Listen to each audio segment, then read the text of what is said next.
afiada e poderosa nas tuas mãos, é o que nós te pedimos, em nome de Jesus.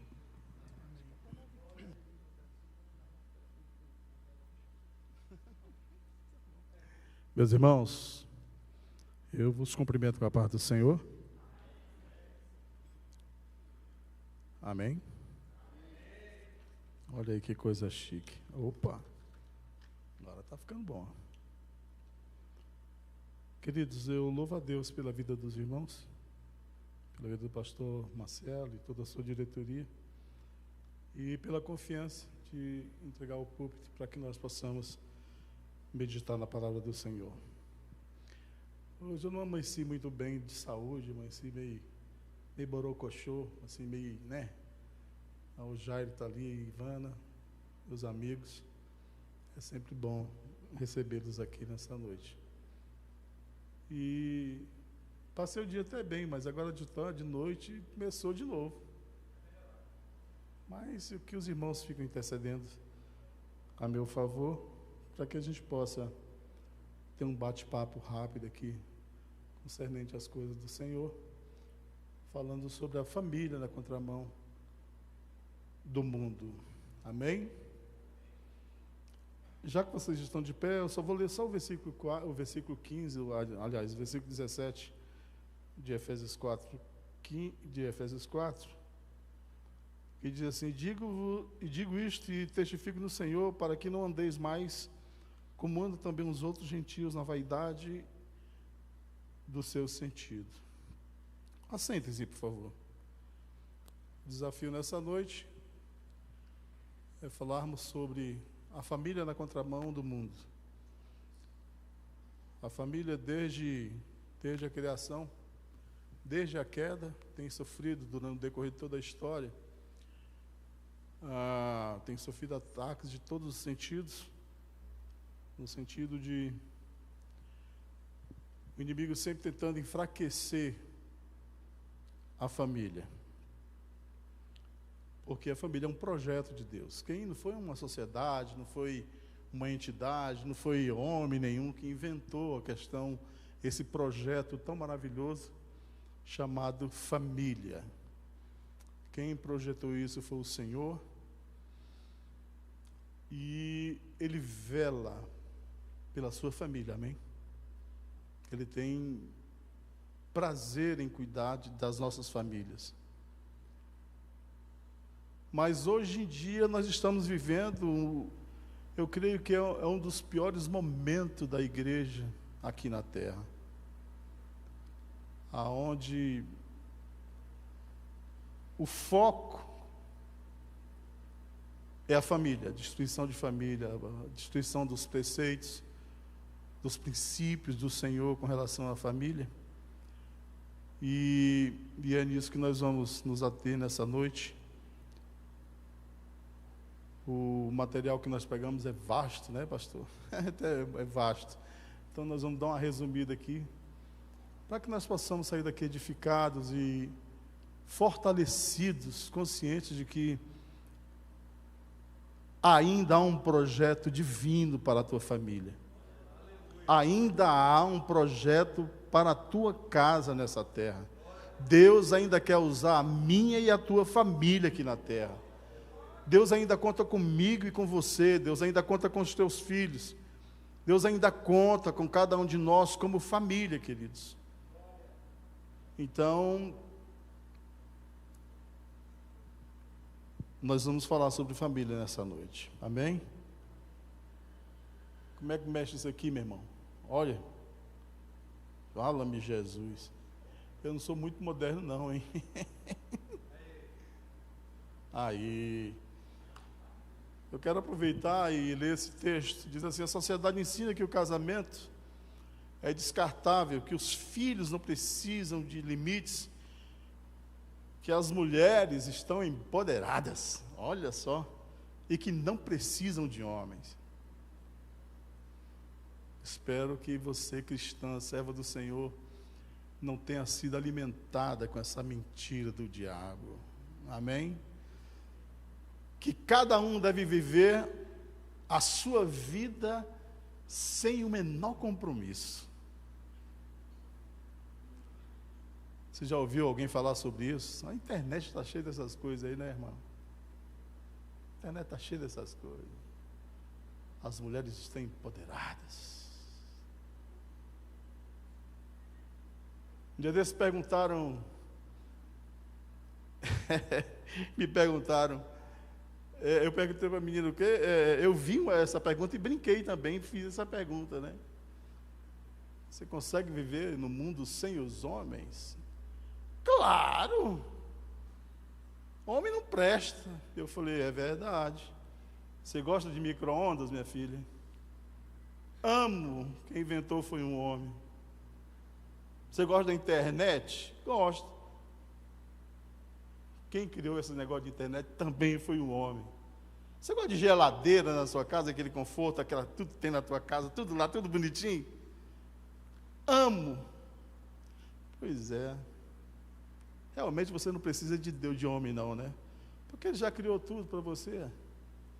Ah, e você é machista. Eu falei, não, eu sou machista mesmo.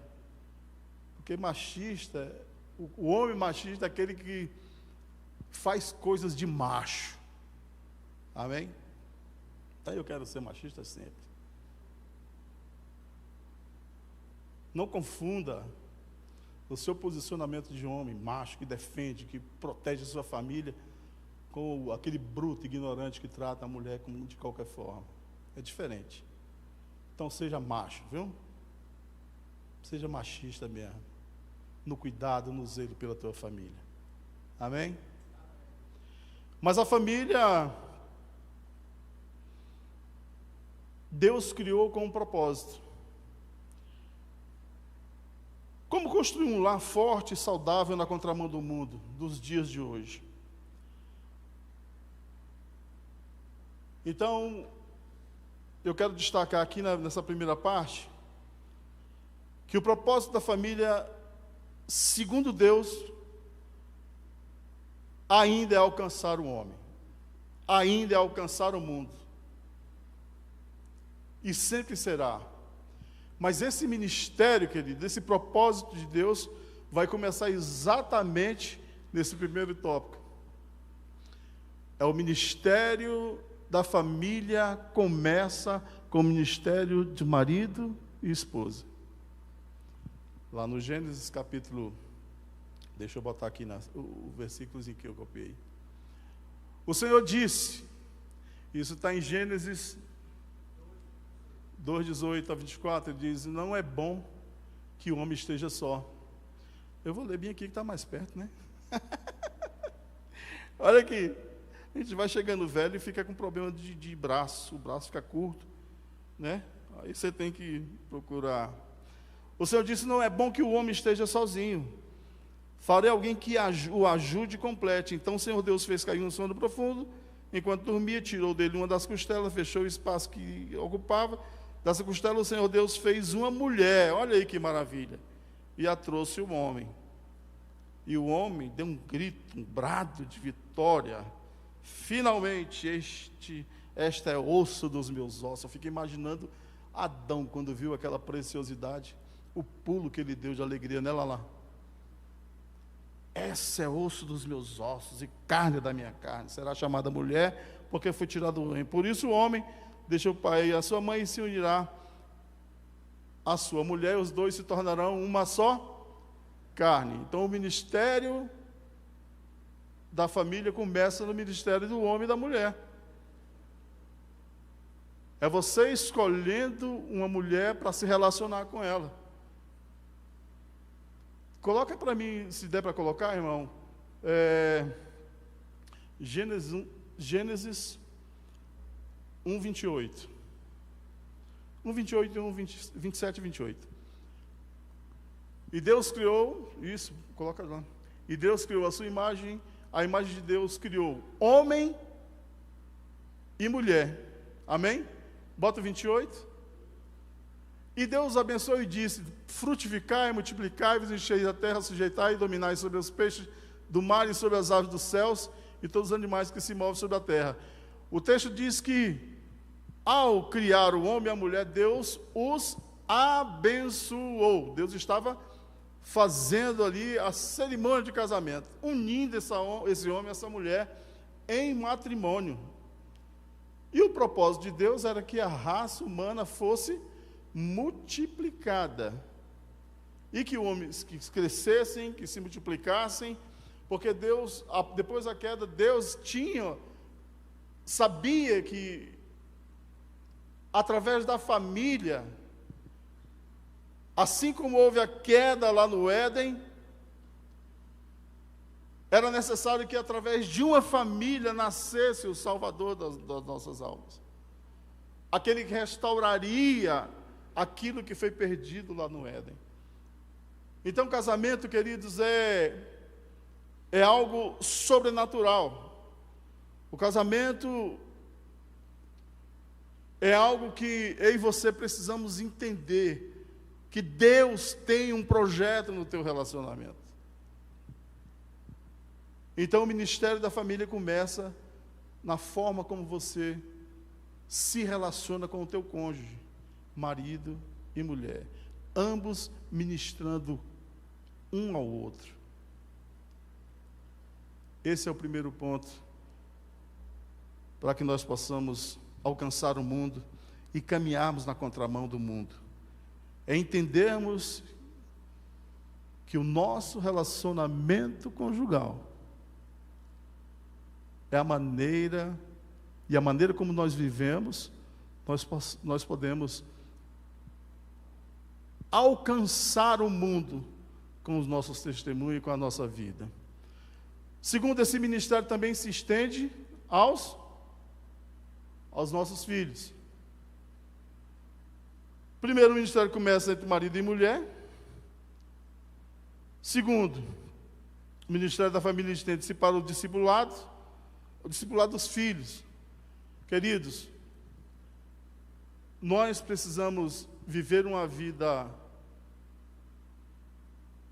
em família. Eu e o meu cônjuge precisamos ter uma vida ilibada, para que os nossos filhos, porque muitas vezes não, os nossos filhos se espelham muito mais no nosso relacionamento do que com os nossos conselhos. Então, viva uma vida plena. Porque a forma como vocês se relacionam, o resultado na educação dos filhos será outro. Então, nós precisamos ensinar os nossos filhos. Primeiro, nós precisamos viver uma vida diante do Senhor e ensinar os nossos filhos a viver uma vida e amar ao Senhor e honrar ao Senhor. Nós precisamos fazer dos nossos filhos os nossos verdadeiros discípulos. Quando começa o livro de Deuteronômio começa com Moisés juntando todas as famílias, todas as 12 tribos. Então Moisés sabia que ali poderia ser o seu último sermão para Israel, e começa a orientar Israel. E no capítulo 6 ele começa a enfatizar algo de muito valor. E ele diz: ouça, ó Israel. Olha só, por isso que é importante, querido, que nós possamos fazer do nosso lar um local de aprendizado. Eu preciso ser um exemplo para o meu filho, para que eu possa tornar o meu filho meu discípulo, assim como eu sou discípulo de Jesus. O ministério familiar começa assim. O ministério do marido e mulher se estende para os filhos, e Moisés, num dos seus sermões, ele diz: ouça, ó Israel, o Senhor nosso Deus, o Senhor é único. Ame o Senhor, seu Deus, de todo o seu coração, de toda a sua alma, de toda a sua força. Guarde sempre no coração as palavras que hoje eu lhe dou. Repita-os com frequência aos seus filhos.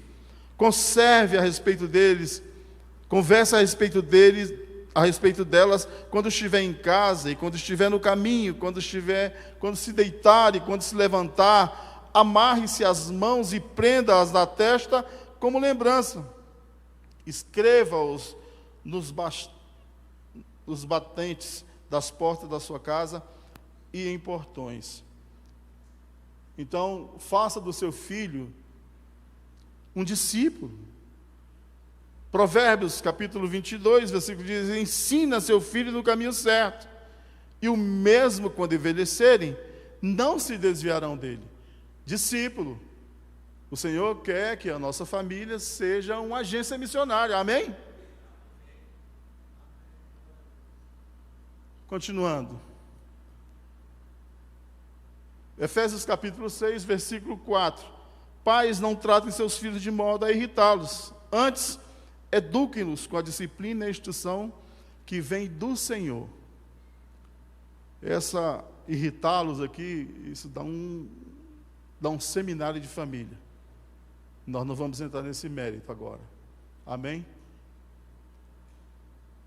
Mas a nossa obrigação, queridos, como servo do Senhor, dentro do propósito de Deus para a família, é que os nossos filhos sejam verdadeiros discípulos de Jesus. Amém?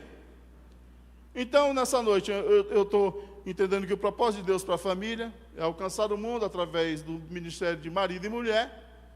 Segundo, estende-se ao discipulado dos nossos filhos. E terceiro, o ministério da família visa alcançar o mundo, como já falei. A família sempre foi usada para alcançar o mundo. Salmo 127, versículo 4, esse salmo, ele é tremendo.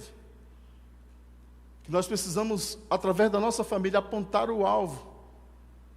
Nós precisamos precisar os nossos filhos, e o texto diz que, como flecha nas mãos do guerreiro, assim são os filhos da mocidade. Então, queridos, além de nós, como ministério de marido e mulher, nós precisamos ensinar os nossos filhos, como flecha nas mãos do guerreiro, que eles têm um objetivo: alcançar o alvo. O guerreiro, quando ele pega uma flecha, depois de bem treinado, ele arma a flecha, ele sabe que aquela flecha vai para um alvo. Assim são os nossos filhos. Nós precisamos treinar os nossos filhos para alcançar o mundo. A nossa casa volto a afirmar, é uma agência missionária, queridos. Esse é o propósito de Deus. Amém? Eu tirei um texto interessante, eu achei muito bacana.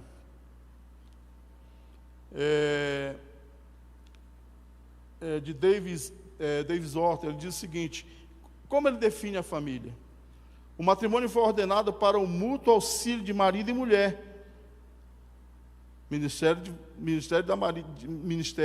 que nós falamos. Para a propagação da raça humana, filhos. E ele diz o seguinte: para propagação da raça humana por uma sucessão legítima, e da igreja por uma descendência consagrada, e para impedir a impureza. Então, olha só que responsabilidade tem o nosso matrimônio, e que benefícios tem o matrimônio. Amém? Glória a Deus. Mas, queridos, esse aqui é o projeto de Deus. É claro que eu estou sendo muito breve nas palavras, porque alcançar o propósito de Deus através da família para alcançar o mundo é muito profundo. Isso aqui nós teríamos que passar dias e dias, é um contínuo ensinamento. Vamos lá? Olha só, eu acho que eu fiz para voltar, né? Olha só, eu vou aprender a mexer com isso aqui, fique tranquilo, né? É a reflexão que eu fiz aqui, ó. O matrimônio foi ordenado para o mútuo auxílio de marido e mulher, para a propagação da raça humana, por uma sucessão legítima da igreja, por uma descendência consagrada e para impedir a impureza. Amém? Mas essa família, querido, mesmo estando dentro desse projeto, ela sofre ataques. É assim que tem sido. E a parte 2 aqui, nós vamos falar os ataques do mundo contra a família. Vamos lá? Vai. Aí. Eu aproveitei esse comentário. A cultura moderna tem promovido valores que minam os princípios da família.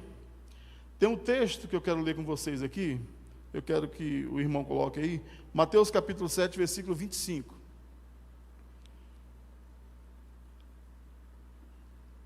Amém? Coloca aí, queridos. Mateus capítulo 7, versículo 25.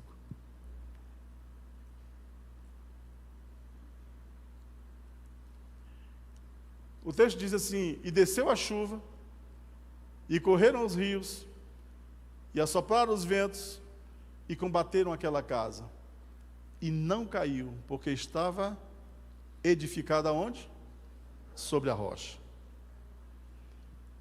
Ainda que você mantenha, queridos, esses princípios que nós, rapidamente, nós lemos aqui, nós conseguimos transmitir para os irmãos com muita simplicidade, mas bem resumidos, saiba que a tua família, como nós já colocamos, que a sociedade ensina, e o mundo tem tentado disseminar todo tipo de males sobre a família. Primeiro ataque do mundo é o relativismo moral do casamento. Então hoje, infelizmente, eu digo isso com muita tristeza, eu ouvi da boca de um crente.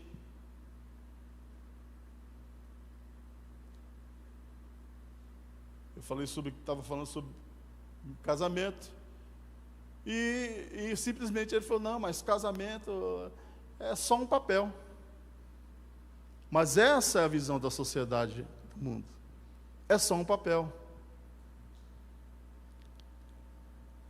Queridos, mas para Deus não é simplesmente um papel. Há um envolvimento sobrenatural nessa relação de casamento. O negócio é que nós ocidentais não entendemos o sentido verdadeiro de uma aliança. Casamento para o Senhor é algo muito profundo. É uma aliança indissolúvel. Só que o mundo está relativizando isso.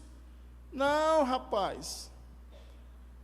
Eu me lembro que quando completei 18 anos, meu sonho de me convertir, eu queria casar logo. Meu sonho era casar logo. Eu quero casar. Criar família. Hoje não, queridos. Está relativizado. Não, rapaz. Para que casar? Menino dá trabalho, mulher dá dor de cabeça demais. Tem a união estável aí, faz a união estável. Eu estou falando isso, queridos, porque dentro do nosso ciclo cristão, há pessoas que pensam assim. Casamento é só um papel. Não, casamento é uma aliança. E uma aliança, para mim, querido, na minha visão bíblica, é o mais íntimo, mais sagrado e mais duradouro acordo de união conhecido pelos homens. Então é algo sobrenatural. Relacionamento conjugal é coisa profunda, é aliança, e a aliança na presença do Senhor, Deus não olha a minha aliança com o meu cônjuge simplesmente como o mundo vê, um contrato, não, é uma aliança de sangue, é algo inquebrável. É tanto que a Bíblia diz que quando você vai fazer os votos lá, o pastor fala até que a morte os...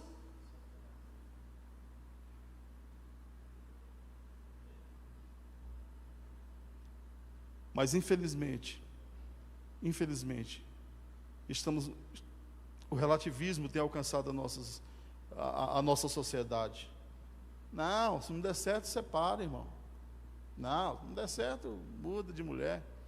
Mulher que nem biscoito, perde um, arruma 18. Essa está dando trabalho, arruma outro, rapaz, deixa de ser besta. Se você for arrumar outra, você não sabe que você está arrumando a confusão, às vezes até pior.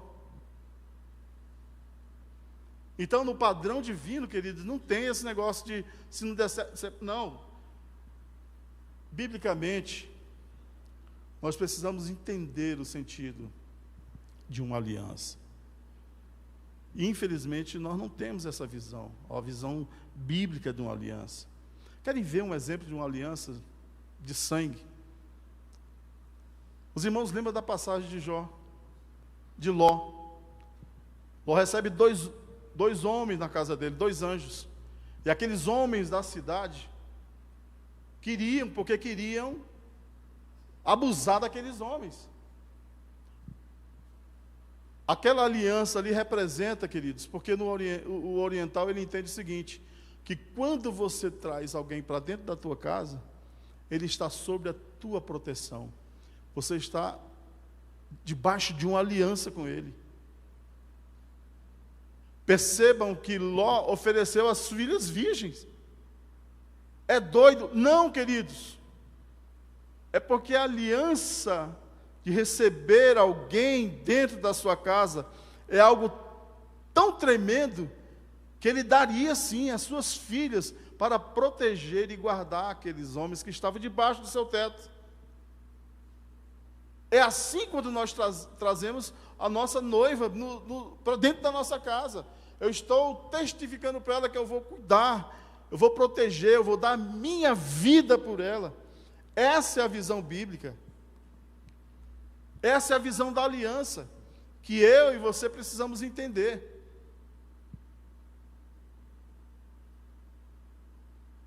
Talvez alguém diga, Ló era malucão. Não, irmãos.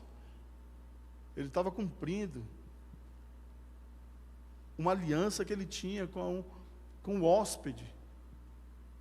Ele daria a sua vida por causa daquele hóspede. Não dá tempo de falar muito sobre a aliança.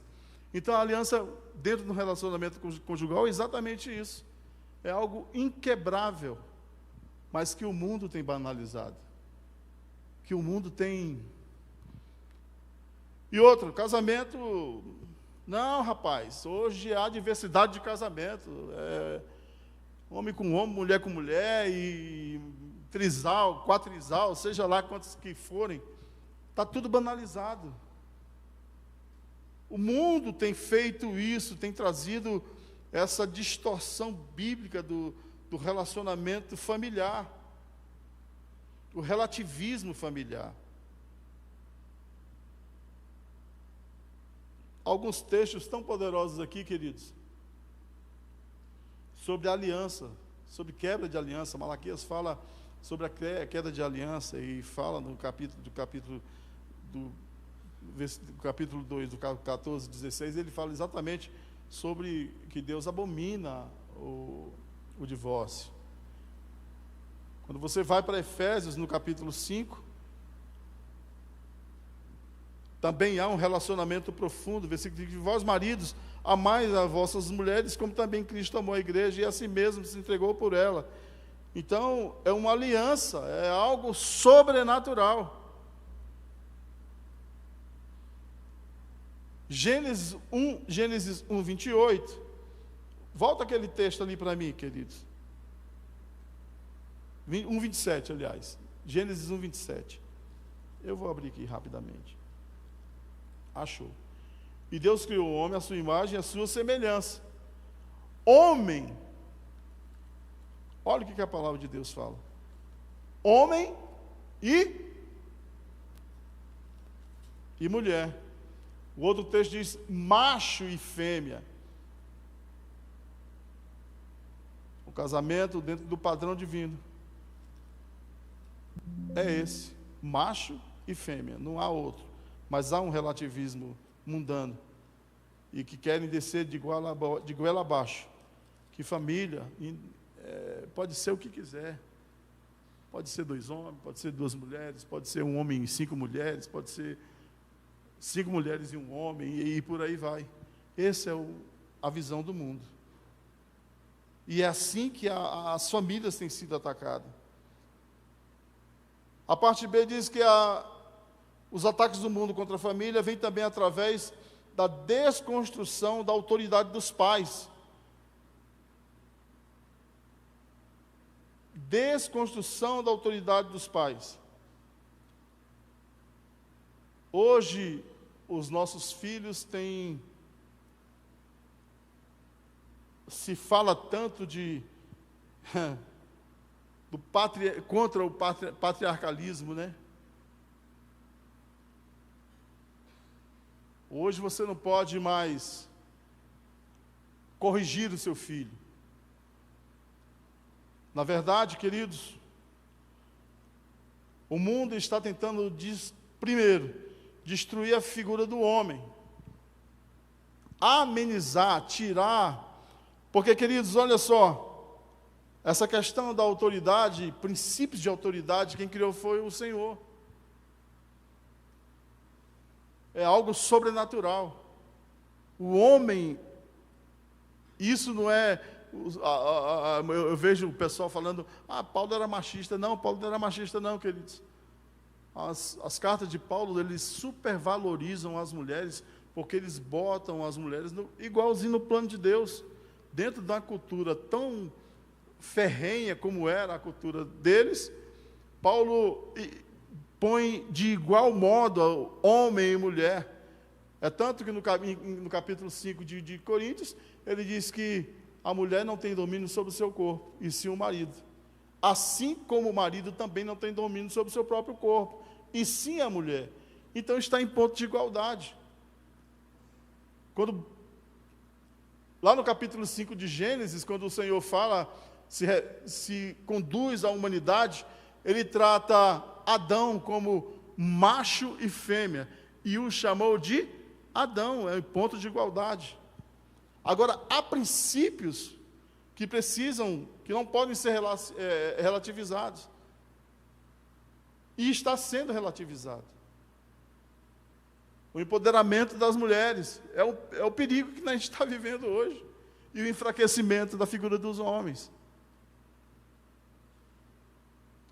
E isso, queridos, dentro das nossas famílias cristãs, não pode acontecer. Há princípios de autoridade. Há princípios de que o apóstolo Paulo vai dizer, olha, filhos, honrem os seus pais. Aliás, esse é o primeiro mandamento com promessa. Então a gente está sendo influenciado pela filosofia, pela psicologia, por todas essas gias do mundo aí. Hoje a psicologia diz que você não pode dar né?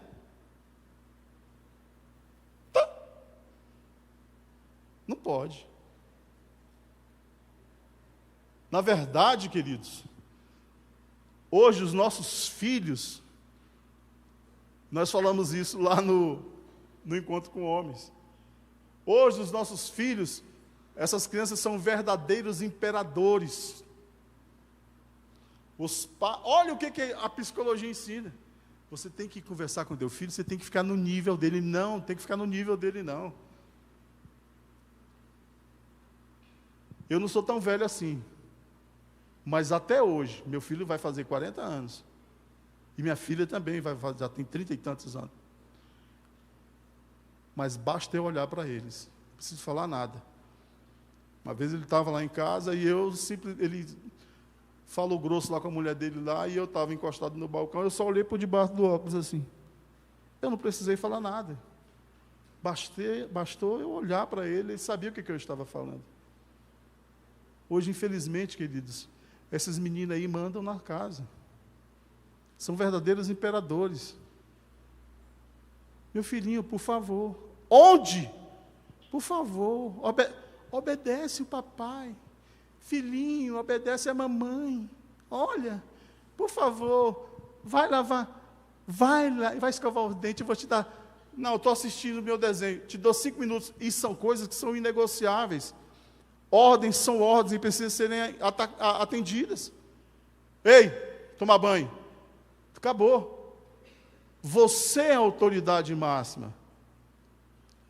Agora essas crianças mandam. Não vou não. Pá. As pessoas estão tão, sei lá, com medo do governo, sei lá o que é isso, que hoje uma criança é quem manda na casa. Eu conheço uma família que a menina é que determinava para onde ela ia, para as férias. O hotel, quem escolhia era ela. E o hotel tinha que ter piscina, porque ela gostava de piscina. Então, queridos, a gente está vivendo uma geração, mas a culpa não são dos filhos, a culpa é o perfil dos pais. Porque essa relativização está sendo terrivelmente alcançando os nossos lares. Você é autoridade sobre o seu filho. As portas do quarto dos meus filhos não tinham tranca. Tinha chave, mas ninguém trancava a porta. Não quero porta de ninguém trancada. Porque na hora que eu quiser entrar nesse quarto, eu entro. Hoje, filho adolescente fala, sai do meu quarto, o quarto é meu. Você está invadindo minha privacidade. Queridos, entendam uma coisa, pais. Quem foi que comprou a casa de vocês? Na minha casa,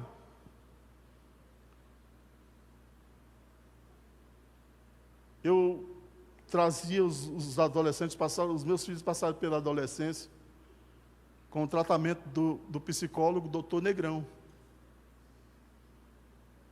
Dr. Negrão ficava pendurado 24 horas por dia na porta, na parede do meu quarto, assim, era um cintão preto, dessa grossura, Dr. Negrão. Nunca ouvi meu filho, não invada o meu quarto, porque no dia que ele falasse isso, eu botava ele para fora de casa. A casa é minha, comprei com meu dinheiro, tu só mora aqui porque tu é meu filho, se tu não fosse meu filho, tu não morava aqui não, meu chapa. Então quem manda sou eu.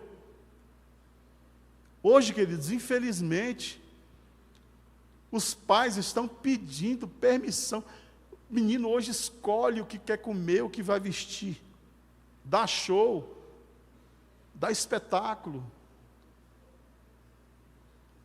E nós estamos sendo permissivos, porque o mundo tem desconstruído a autoridade dos pais.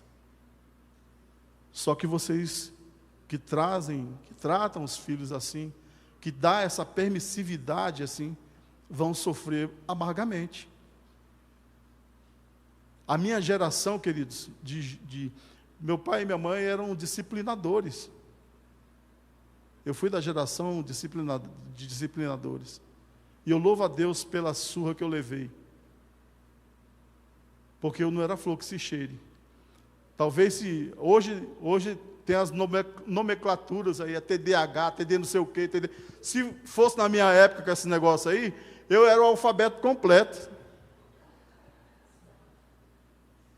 Porque vai ser atentado assim lá no Gama. E era lá mesmo. Então, para controlar essa fúria, queridos, era preciso de disciplina. E eu louvo a Deus pela disciplina da minha mãe e do meu pai.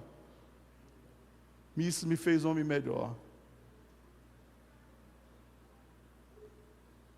Nós comentamos lá no Encontro dos Homens que na minha geração, queridos, não se ouvia falar de suicídio.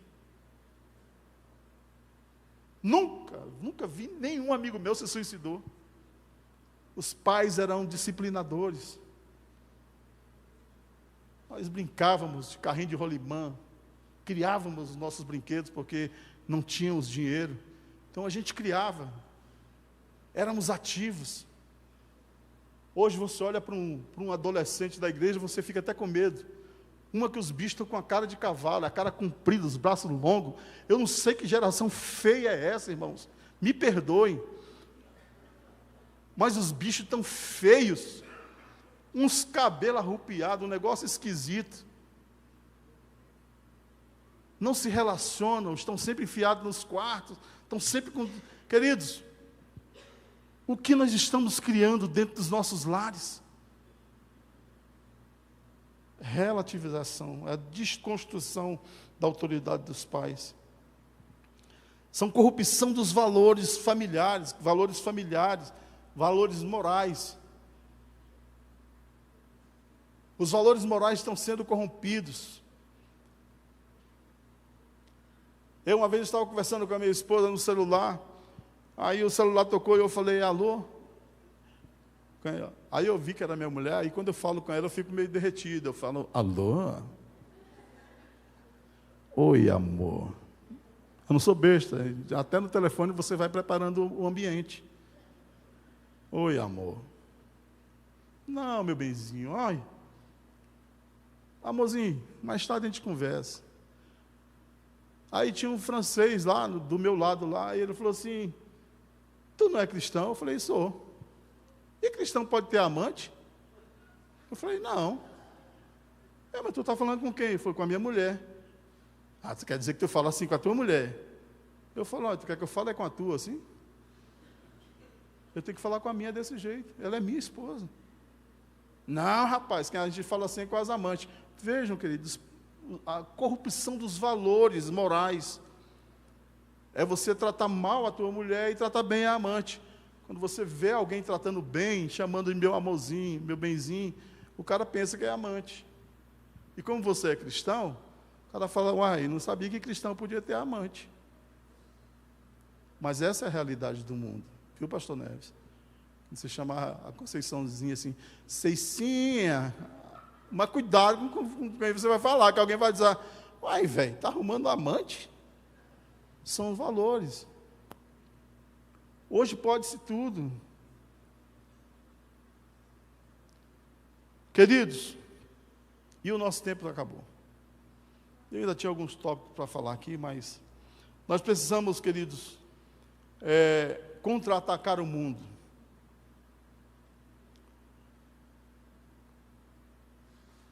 Contra-atacar o mundo, primeiro com um relacionamento alicerçado no amor. Isso você vai encontrar em Efésios 5, 23, de 22 a 23. O casamento alicerçado no amor é um dos princípios para vencer o mundo. Criar os filhos na disciplina do Senhor é outro princípio para você vencer o mundo e ter filhos adolescentes saudáveis. Hoje, quando o adolescente fala, vou para a faculdade... Aliás, os valores estão tão corrompidos, né? Que essas entidades internacionais, eles tiraram. Antigamente, quando você completava 18 anos, você começava a ser adulto, né? Você era adolescente até os 17. Eu me lembro que quando eu cheguei, completei 18 anos, e eu me converti, eu fui direto para o grupo dos jovens. Aí esses órgãos internacionais de direitos humanos agora estabeleceram que a adolescência vai, sabe para quantos aninhos, bebê? 32 aninhos.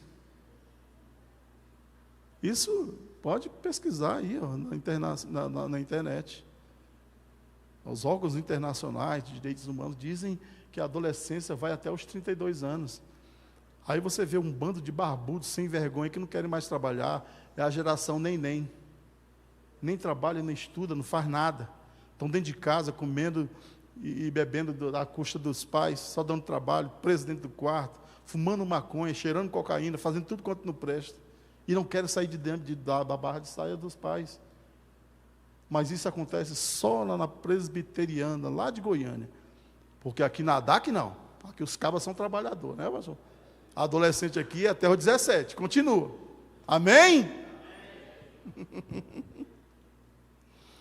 O padrão, queridos, é que nós ensinamos para vencer, contra-atacar o mundo, as investidas do mundo. É ter um casamento bem alicerçado no amor de Cristo. É criar os filhos na disciplina do Senhor.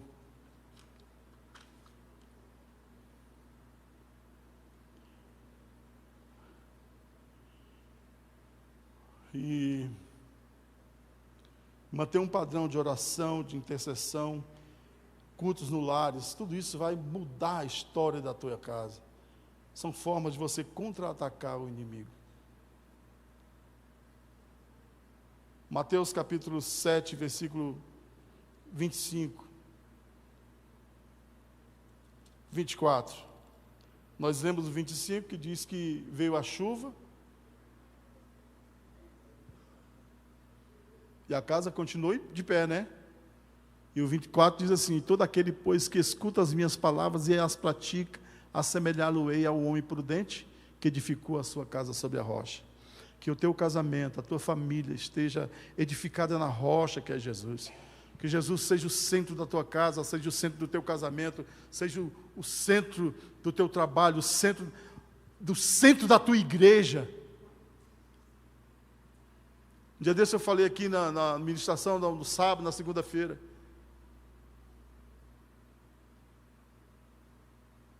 Nós estamos vivendo uma geração tão egoísta que muitas pessoas pensam que o culto é para eles. O cara vem para cá, se o ar-condicionado estiver bom, ele reclama. Se estiver ruim, ele reclama do mesmo jeito.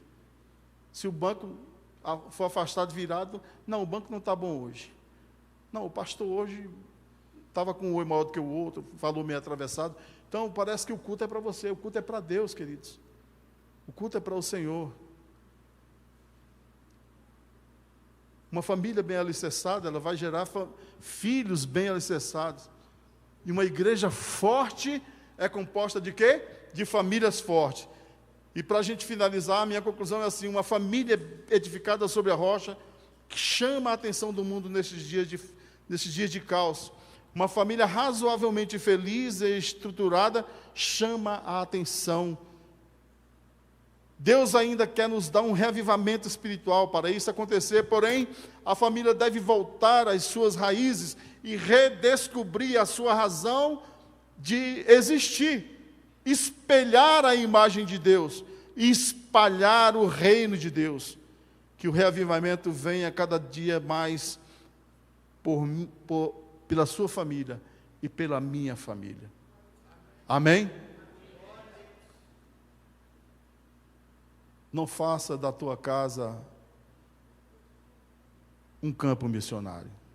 Não permita que seja a tua casa uma agência de missionários. Amém? Deus em Cristo os abençoe.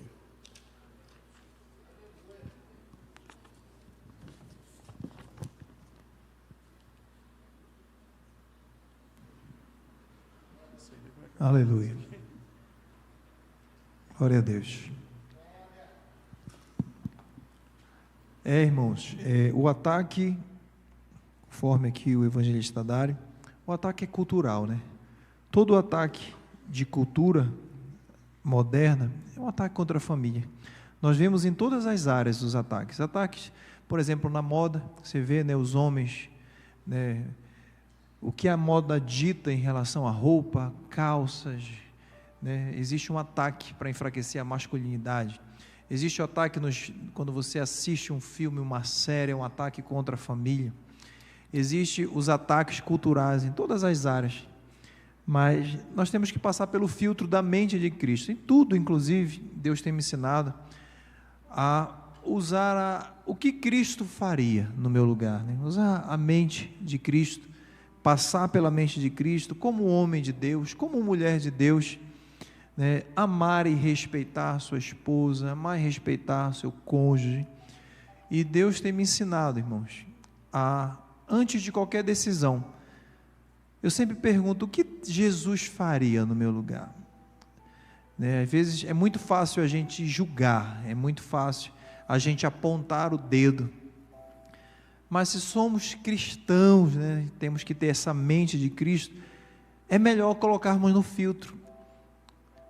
E quando a gente coloca no filtro da mente de Cristo, a gente vai tratar a nossa esposa de forma diferente, nossos pais, a nossa mãe, nosso relacionamento com Deus. Então, sem dúvida, essa série de mensagem, ela falou muito aos nossos corações, tivemos em várias áreas aqui, mas na próxima semana nós vamos começar uma nova série.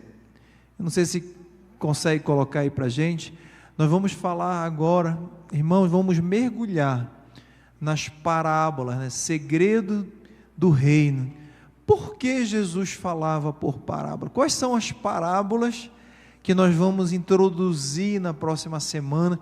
Se eu fosse você, não perca por nada, eu não perderia por nada essa próxima série de mensagens.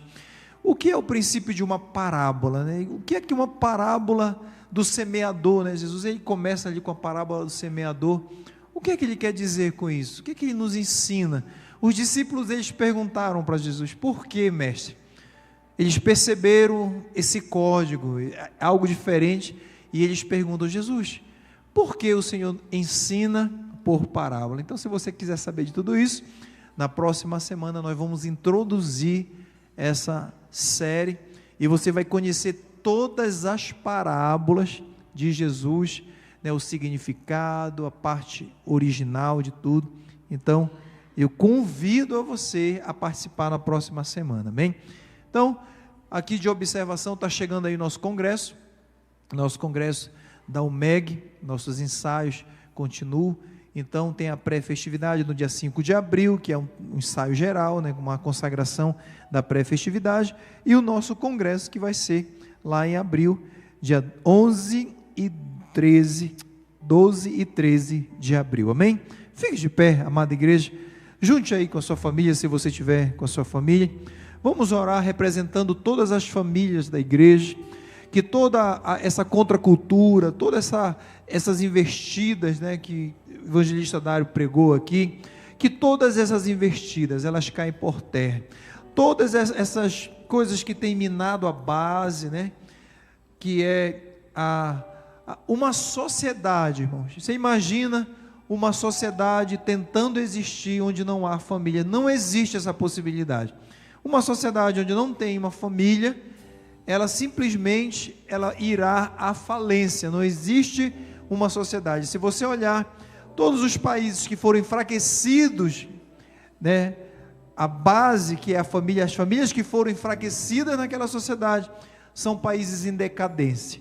Então, Deus, Ele nos chama e nos convida para nós fortalecermos, sim, a família, orarmos pela nossa família, colocarmos a nossa família no altar de Deus e caminhar contra a cultura, colocar a mente, o filtro da mente de Cristo, para que possamos juntos estarmos orando, cuidando da nossa casa. Então, junte aí com a sua esposa, vamos orar pedindo ao Senhor a sua bênção. Oremos. Senhor nosso Deus, obrigado, Jesus, porque é o Senhor que tem cuidado, Senhor, da nossa casa, é o Senhor que tem cuidado da nossa família. Quantos livramentos, Senhor, quantos escapes o Senhor tem colocado o teu escudo, meu Pai, nos nossos filhos, na nossa mente, no nosso casamento, e nós te pedimos a tua proteção, a tua mão poderosa. Visita, meu Pai, cada casamento aqui representado. Quantos ataques o Senhor tem no mundo invisível, o Senhor nos livrado, e muitas das vezes nós não temos esse conhecimento, mas nós sabemos de uma coisa, que o Senhor cuida, o Senhor protege, Senhor, no mundo espiritual o Senhor está cuidando, protegendo, nos livrando, Senhor, de setas, pensamentos da cultura, Senhor, que tem atacado, que tem se levantado, Senhor, em várias as áreas, mas todavia, Senhor, maior é aquele que está conosco, é o Espírito Santo de Deus, nos protegendo, livrando, Senhor. Coloca, Deus, a tua mão, nos lava com o teu sangue, os nossos filhos, a nossa casa, a nossa família, toda a família representada aqui, Senhor, desta igreja. Nós oramos mais uma vez, temos colocado diante do Senhor. Guarda, Senhor, a nossa casa como um todo. Guarda, Senhor, a nossa família, os filhos, protege com a tua mão poderosa, porque é debaixo das tuas asas, Senhor, que a nossa família estará segura, e nós confiamos, Senhor, na tua mão protetora, e no teu sangue carmesim, Senhor. Passa teu sangue nos meus filhos, na nossa família, na minha filha, na minha esposa. Passa teu sangue, Senhor, na nossa casa. Sela, Senhor, a nossa casa com teu sangue. Oh, Espírito Santo, obrigado, Senhor, porque até aqui o Senhor tem guardado, Senhor, a nossa família. Não permita, Senhor, que nada, nenhuma influência maligna, nenhuma seta de músicas intencionais, de séries, de filmes, de novelas, Senhor, venham minar, Senhor, a base das nossas famílias, mas que o teu Espírito Santo esteja ali, Senhor, constantemente na nossa casa, e o teu sangue esteja naqueles portais, nos umbrais, Senhor, da nossa casa. Nós te pedimos, em no nome santo de Jesus. Amém, igreja? Então estenda as suas mãos para o alto. Deixa eu liberar aqui uma bênção sobre a tua família, sobre a tua casa. Não deixe de participar da série das parábolas, irmãos. Vai ser uma bênção. Traga alguém e fala: olha, nós vamos começar uma série sobre as parábolas de Jesus. Irmãos, eu já comecei a estudar as primeiras. Não é tão simples como a gente imagina, é algo assim precioso da parte do Senhor. Então venha estar conosco. Está tão bonita a igreja, quase cheia num culto de ensino. Isso é amor pela palavra de Deus. Amém? Estenda as suas mãos para o alto. Senhor, mais uma vez eu quero te agradecer, e que o teu grande amor, a graça do nosso Senhor Jesus Cristo, que a doce comunhão e a consolação do Espírito Santo de Deus possa estar presente hoje, sempre, nos guardando e nos protegendo. Que o teu Espírito seja vivo, Senhor, em nossas vidas e eficaz. Que a tua palavra continue nos nossos corações. E obrigado por este culto, porque nós saímos daqui edificados. Fica conosco. É o que nós pedimos em concordância. A igreja diz: amém. Cumprimente seu irmão. Que Deus te abençoe em nome de Jesus.